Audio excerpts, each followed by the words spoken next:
এই পদ্ধতিতে যদি কচু শাক রান্না করা যায় বন্ধুরা, দ্বিগুণ স্বাদ হয়, তাও আবার ইলিশ মাছের মাথা দিয়ে। তাহলে দেখে নেওয়া যাক কিভাবে আমি কচু শাকটা রান্না করলাম। নমস্কার বন্ধুরা, আপনারা দেখছেন কুকিং হাউস অফ অনিমা। এখানে দেখো আমি এক আঁটি কচু শাক নিয়েছি। কচুর ডাঁটা আর কি, শাক ডাঁটা যাই বলো না কেন, এই ডাঁটাগুলো গোটা অবস্থায় আমি আগে ধুয়ে নিয়েছি, ভালো করে ডলে ডলে ধুয়ে নিয়েছি। ধুয়ে নেওয়ার পর এগুলোকে একটু রেখে দিয়েছিলাম হাওয়ার মধ্যে, শুকিয়ে গেছে। এবার আমি ডাঁটাগুলোকে ঠিক এইভাবে আঁশ ছাড়িয়ে কেটে নিচ্ছি। কচু শাক তো সবাই কাটতে পারো ডাঁটা। দেখো ভিতরে কিছুই নেই, দেখিয়ে দিলাম। এবারে দেখো আমি এইভাবে কেটে নিচ্ছি। আঁশ ছাড়িয়ে কাটলে কচু শাকটা ভালো করে মজে যায়। আমি হাতে একটা কেটে দেখালাম, এবার চপার বোর্ডে নিয়ে আমি একটা দেখিয়ে দিচ্ছি বন্ধুরা। দেখো ঠিক এইভাবে ছুরির সাহায্যে আমি আঁশগুলোকে ছাড়িয়ে নিচ্ছি, নিয়ে আমি এইভাবে কেটে নিচ্ছি। এরকম ছোট ছোট করে কেটে নিতে হবে। একইভাবে আমি সমস্ত কচু শাকটা কেটে তারপরে ধুয়ে তারপর তোমাদের সামনে আসলাম। প্রেসার কুকারে দেখো বন্ধুরা কচু শাকটা আমি দিয়ে দিয়েছি কিছুটা অফ ক্যামেরাতে। এবার বাদ বাকিটাও আমি দিয়ে দিচ্ছি। তোমাদের এখানে একটা কথা বলছি, এটা টিপস বলতে পারো। ওই যে বললাম এই পদ্ধতিতে আমি কিন্তু কচু শাকটা সিদ্ধ করার সময় জল দিইনি। আমি এইভাবে প্রেসার কুকারে ঢাকা দিয়ে দিয়েছিলাম। এবার আমি 2 মিনিট পর এসে নুন দিয়ে দিলাম। এবার দেখো বন্ধুরা কচু শাকটাকে আমি এভাবে উপর নিচ করে দিচ্ছি। কচু শাক বা ডাঁটা তাই বলো না কেন, আমরা কচু শাকই বলে থাকি।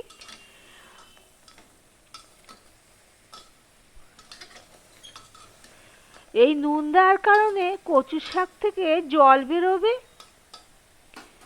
এই জলেই কচুর ডাঁটা বা শাক সিদ্ধ হয়ে যাবে। সম্পূর্ণটা একসাথে ধরেনি, কিছুটা ছিল। এবার মজে যাওয়ার পর বাদ বাকিটা আমি দিয়ে দিলাম। দিয়ে আবার এইভাবে ঢাকা দিয়ে কচু শাকটা আমি দেখো বন্ধুরা নামিয়ে নিয়েছি। এই জলটা কিন্তু আমি ফেলবো না। এদিকে দেখো কড়াই বসিয়ে দিয়েছি। কড়াইটা গরম হয়ে গেলে আমি এখানে একটা মাছের মাথা, দেখো ইলিশ মাছের মাথা আমি নুন হলুদ মাখিয়ে রেখেছিলাম অফ ক্যামেরাতে। এবার কড়াইটা গরম হয়ে গেলে বন্ধুরা আমি সর্ষের তেল দিয়ে দিলাম। বন্ধুরা রান্নাটা আমি সর্ষের তেলেই করছি। নুন দিয়ে দিলাম।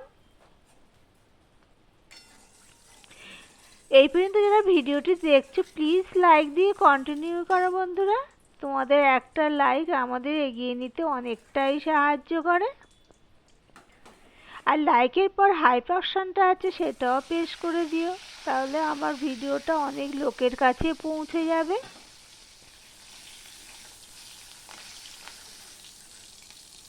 উল্টে পাল্টে মাছগুলোকে আমি মোটামুটিভাবে মাথাটাকে আর কি মোটামুটিভাবে ভেজে নিয়েছি। একদম লাল লাল করেও ভাজিনি, আবার কমও ভাজিনি। এবার যা তেল আছে ওই তেলেই আমি দেখো বন্ধুরা একটা শুকনো লঙ্কা ফোড়নে দিয়ে দিলাম কালো জিরে ফোড়নে। এই যে শুকনো লঙ্কা আর কালো জিরে ফোড়নে দেওয়াতে এর স্বাদটা কিন্তু ভীষণ ভালো হয়। দেখো ফোড়নের থেকে একটু গন্ধ বেরোলে আমি এখানে হলুদ দিয়ে দিলাম। হলুদটা ডাইরেক্ট আমি তেলে দিইনি, কেননা হলুদটা পুড়ে যাবে সেই জন্য। এখানে কাঁচা লঙ্কা দিয়ে দিলাম, সেই জন্যই হলুদটা দিয়েছি। কাঁচা লঙ্কা দিলে না তেলটা ছেটে, সেই জন্যই হলুদটা দিয়েছি। আমি এখানে হাফ চামচ আমি ধনের গুঁড়ো দিয়ে দিলাম। আর কিন্তু কোনো মশলা আমি এখানে ব্যবহার করিনি। আমি এখানে লঙ্কা দিয়ে দেবো, কেননা ঝালের জন্য একটু লঙ্কা দিতেই হবে। তবে লঙ্কার গুঁড়োর পরিমাণটা তোমরা বন্ধুরা একটু বাড়িয়ে দিতে পারো। আমি যে কচু শাকটা সিদ্ধ করেছি তার থেকে দেখো যে জলটা বেরিয়েছে, সেই জলটা দিয়েই কিন্তু আমি মশলাটাকে কষিয়ে নিচ্ছি। এখানে একটা কথা বন্ধুরা, এই যে কচু শাকের জলটা যদি ফেলে দেওয়া যায় কিন্তু কচু শাকের স্বাদটা কমে যায়। আর জলটা যদি না ফেলে কচু শাকটা রান্না করা যায়, একটু সময় লাগে বটে, কিন্তু স্বাদটা কিন্তু দ্বিগুণ হয়। মশলাটা দেখো বন্ধুরা কষানো হয়ে গেলে আমি ইলিশ মাছের মাথাটা দিয়ে দিলাম। মাথাটা দিয়ে একটুখানি করে মশলার সাথে মিশিয়ে মিনিট খানিক আমি নেড়ে নেওয়ার পরে কচু শাকটা দিয়ে দিলাম।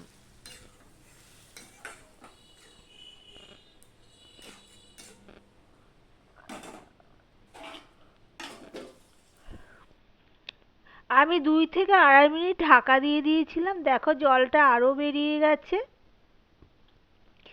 এবার গ্যাসের ফ্লেমটা হাই করে দিয়ে সমানে কিন্তু আমি নাড়তে থাকবো।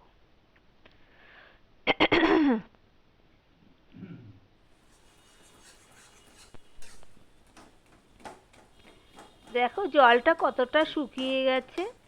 আর এটা গ্যাসের ফ্লেমটা হাই করে দিয়ে সমানে নাড়তে হবে, তাড়াতাড়ি জলটা শুকিয়ে যাবে। এবার মাছের মাথাটা কিন্তু আমি একটুখানি ভেঙে দিচ্ছি, এতে করে কিন্তু বন্ধুরা স্বাদটা কিন্তু ভালো হবে, কচু শাকের মধ্যে ঢুকে যাবে তো ইলিশ মাছের মাথার স্বাদটা।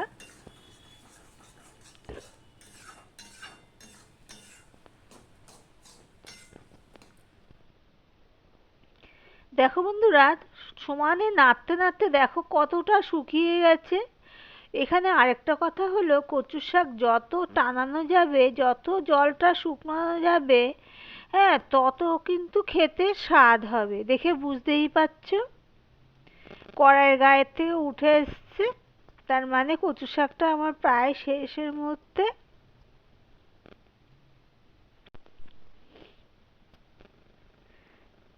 সমানে কিন্তু গ্যাসের ফ্লেমটা হাই করে দিয়ে এইভাবে নাড়তে হবে, তাহলে জলটা তাড়াতাড়ি শুকিয়ে যাবে। একটু সময় লাগে কচুর শাক হতে, কিন্তু এইভাবে করলে স্বাদটা কিন্তু সত্যিই দ্বিগুণ হয়।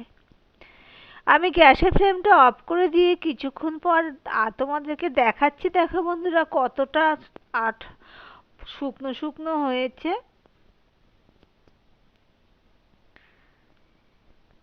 দেখে বুঝতেই পারছো এই দিয়েই পুরো ভাতটা খাওয়া হয়ে যাবে, এতটাই স্বাদ হয়েছিল বন্ধুরা। তাহলে ভিডিওটি আজকের মতন এখানেই শেষ করলাম। আবারও নিত্য নতুন রেসিপি নিয়ে চলে আসবো বন্ধুরা। টাটা।